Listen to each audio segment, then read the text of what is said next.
Don't forget to go to ashkicking.com for pound the best home health and beauty fragrance products. Hi, you're watching Dante's Boxing Nation. Woo!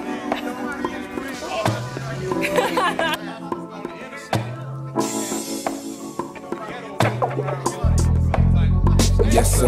Let me dig into your brain. Folks falling like rain.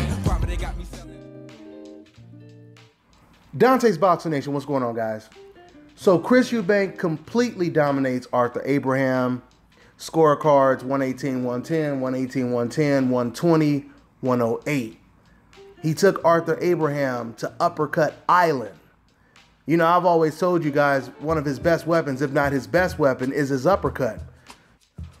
He throws his uppercut like a lot of boxers throw their lead right hand or lead left if they're southpaw. He's very accurate with it. He would set Arthur Abraham up with beautiful body punches and then come right up the middle, Tyson style, with the uppercuts. The interesting thing is Arthur Abraham's best weapon is his jab. And throughout this fight, at least the majority of this fight, Eubank, he was winning the jab battle along with the inside fighting battle. Now, there's no doubt that Arthur Abraham, he's not James DeGale, he's not a Ramirez, he's not any of these killers at 168, but he is the most experienced fighter that Eubank has been in the ring with. Arthur Abraham, he did what he usually does, just shell up basically and try to land his jab, and every once in a blue moon, he'll throw a barrage of punches. Now, he did manage to catch Chris Eubank with a couple shots, especially in the later rounds. And, you know, surprisingly, Chris Eubank, he took the shots and he came right back every time he got caught. Except for, like, once again, those last two rounds when he took his foot off the gas pedal. Now, when you try to knock someone out for 10 rounds and then you take your foot off the gas, it's not as bad as someone just moving around the ring constantly for 10 rounds trying to outbox you, and then they just completely take off the last 2 or 3 rounds, kind of like Oscar De La Hoya did with Felix Trinidad. Chris Eubank was trying to knock Arthur Abraham out, and he went toe-to-toe with him. Like I said, even when Arthur Abraham let his hands go, Chris Eubank, he stood right there in the trenches, got caught every once in a while, and fired right back and threw barrages of punches. Once again, he had this man's head popping up the whole night with vicious uppercuts. Chris Eubank is a very exciting fighter, and if he wasn't on the coincidental list, he would probably be a fan's favorite because he fights toe-to-toe.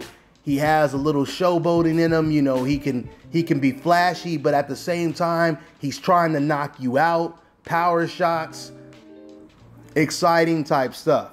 Entertainment, what the decals will call it.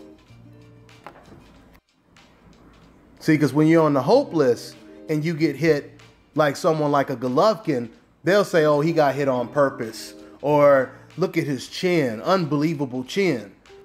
But when you're on the coincidental list, it's a lack of defense.